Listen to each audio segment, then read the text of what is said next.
I'm Bonnie Kemke. Welcome to my studio and welcome again to Quilting on a Thread.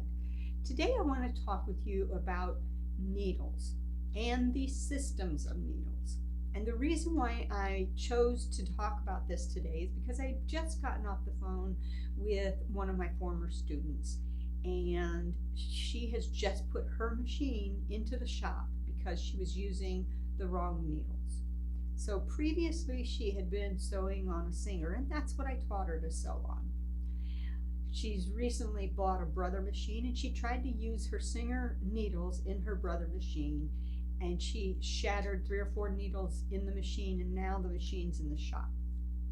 It's not a big problem, but it's certainly no fun when you have a brand new machine that you've taken into the shop.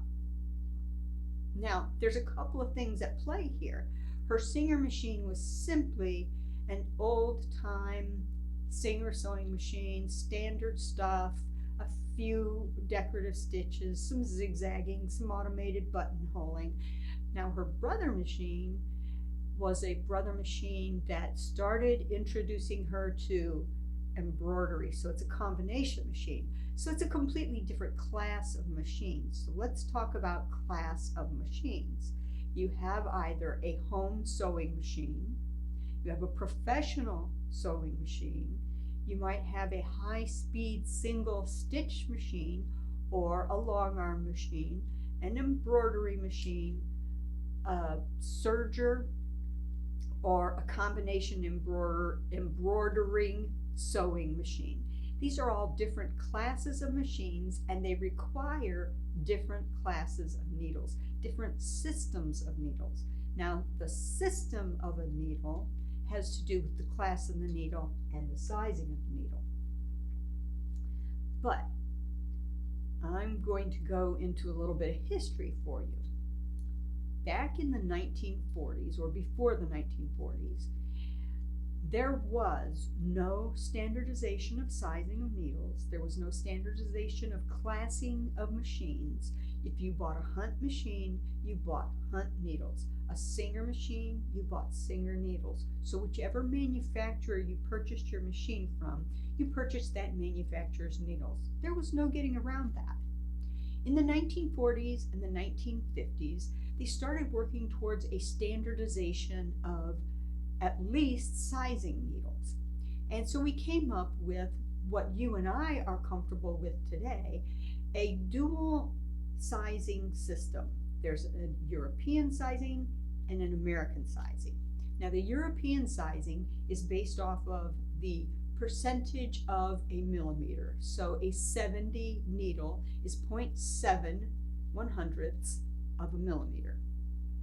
That 70 actually corresponds to a 10 in American sizing. And American sizing is really the Singer sewing machine's sizing number system.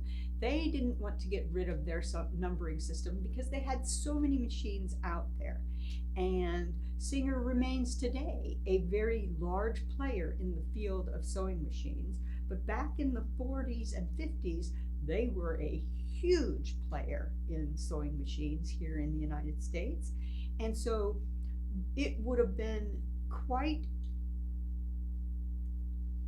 cumbersome for Singer to have let go of their numbering systems. Now, one of the things I know from using Singer sewing machines pretty much my whole life is that Singer sewing machines have 2 systems of numberings. They have an industrial system and they have a home system. Industrial needles are 30, 20, 30, 45, yada, yada. And home sewing needles are 20, 20, 20, 45, 20, 30, yada, yada. I know that's a lot of information, but it's interesting to note so that you'll understand why things have changed and occurred the way they have. So the first numbering system in the European American numbering system, the first number is often referred to as NM, number metric. And we call it the European system because it's metric based. So as things went along, that's become very standardized now to see things as 70-10, 90-14. We're very comfortable with that. What we run into a problem with is the classification of needles. And the class of a needle is often written on the packaging of a needle, but it's hard for you and I to find that in our manuals. Many times it's not in our manuals. Where you find out about a needle system is you find that in the owner's manual or in the needles that have been presented as samples in the new system. Or if you have a high-speed machine, oftentimes the needle class will be printed out on a sticker or on a metal plate on your machine. If you have a long arm or mid-arm machine, it will definitely be within the owner's manual. But if you don't find it in any of those places, where else would you find the system? Well, you could check with the manufacturer. You could check that nameplate. You could look to see if there are spare needles, but barring all of those things, an excellent source is to contact your favorite needle manufacturer. I personally like Schmetz needles and Organ needles. I'm getting used to new needles to be used with my Qunique, and those are Gross Beckerts, if I remember the name properly. But if I didn't know what needle I needed, I could drop an email to one of these manufacturers and say, I have, let's say, a Baby Lock Destiny 2. Which of your needles are the proper class needles to use with that machine? And they will get back with you and tell you which needles you would use for that, for that machine. It might not be an instantaneous response. It might be some time. You might have contacted the wrong party. So it can be cumbersome. But once you find out the needles that you should be using with your machine, I would personally recommend that you take note of that and write it down somewhere for you to keep that in mind. Because if you use the wrong needle in your machine, a few things can happen. Your needle can maybe doesn't fit entirely into the needle housing and it drops out, falls into your assembly. Repair. Or the needle is too long, as in the case with my former student. Her needle was too long and it literally messed up the timing of her machine by striking the looping assembly in her bobbin. So she now needs a new bobbin case and her timing needs to be reset. Other things that can happen is the scarf is just not the right format and the loop never gets formed, and so you get a stitch, a couple of stitches missed, a stitch, and you start thinking, oh, there's tension issues. It's not a tension issue if you have the wrong needle in there. It's a needle issue.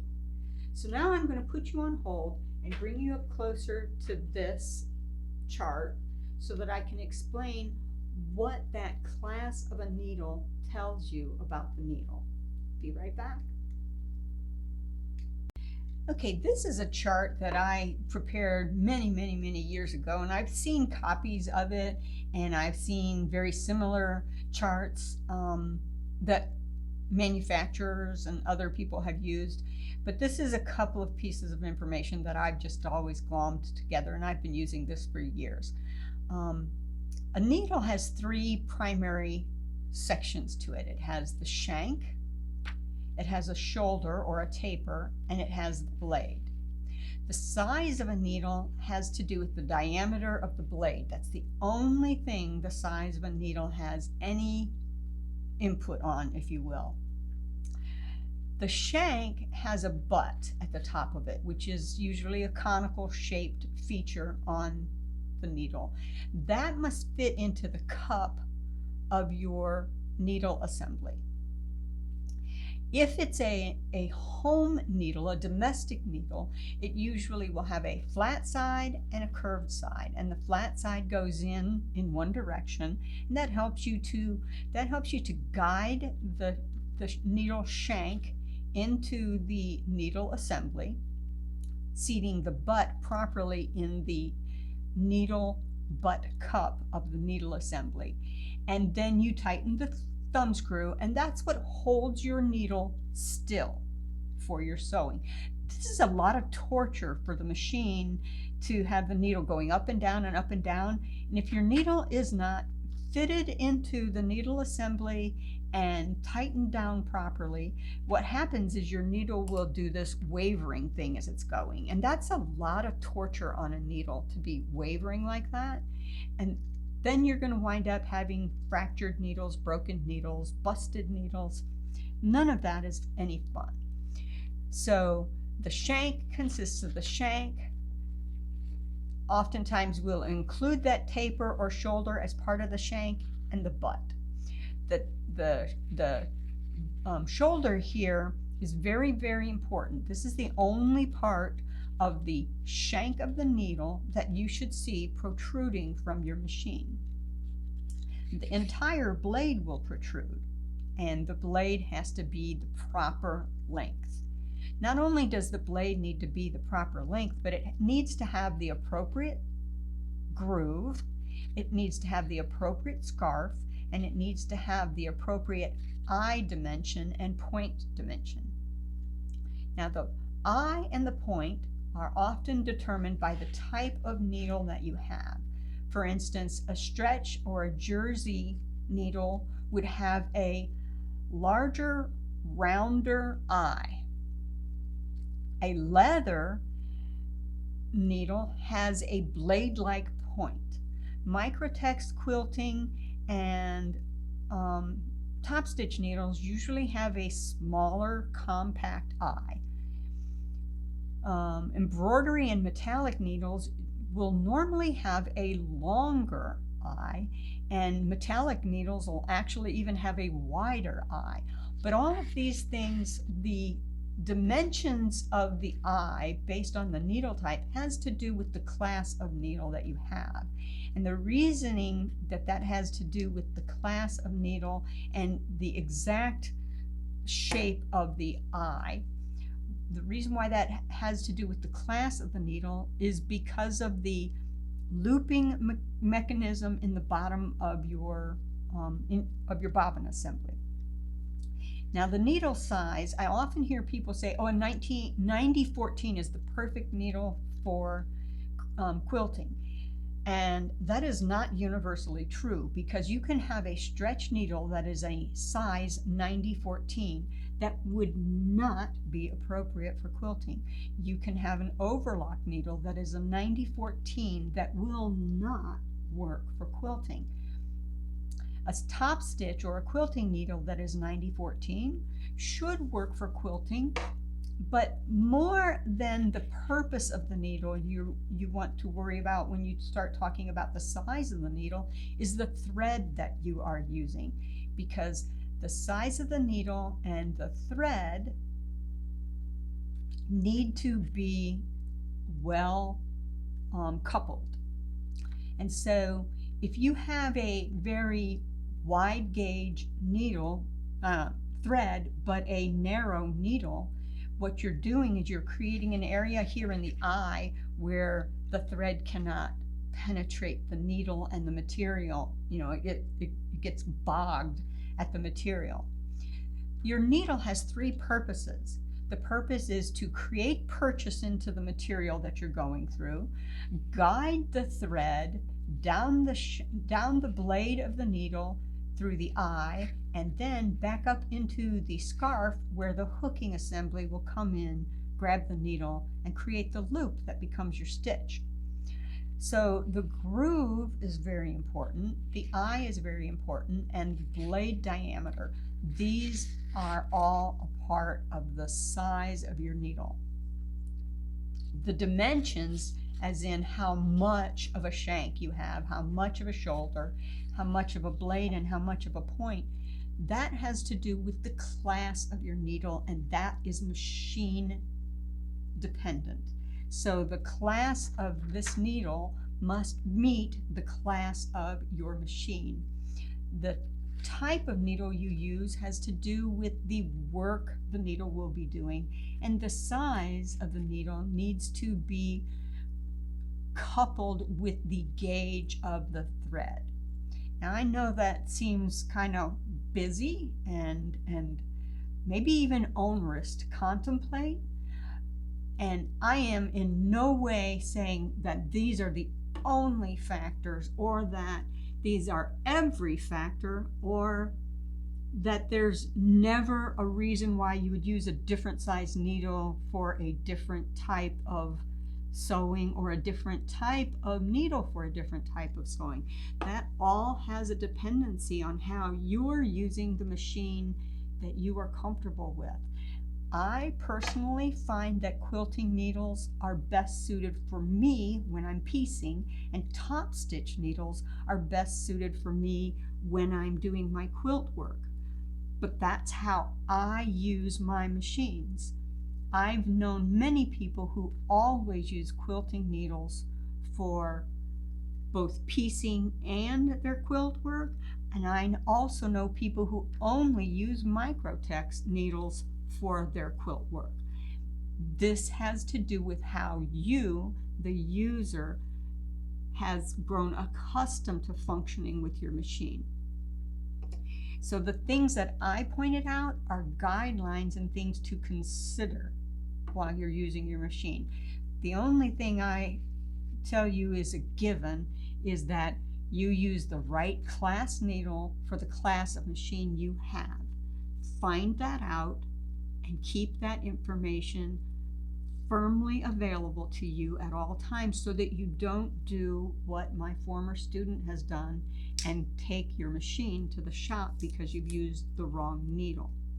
So I'm going to go ahead and close out now and say I hope that this information has been helpful to you, and I hope to see you again here soon on Quilting on a Thread. Bye-bye now.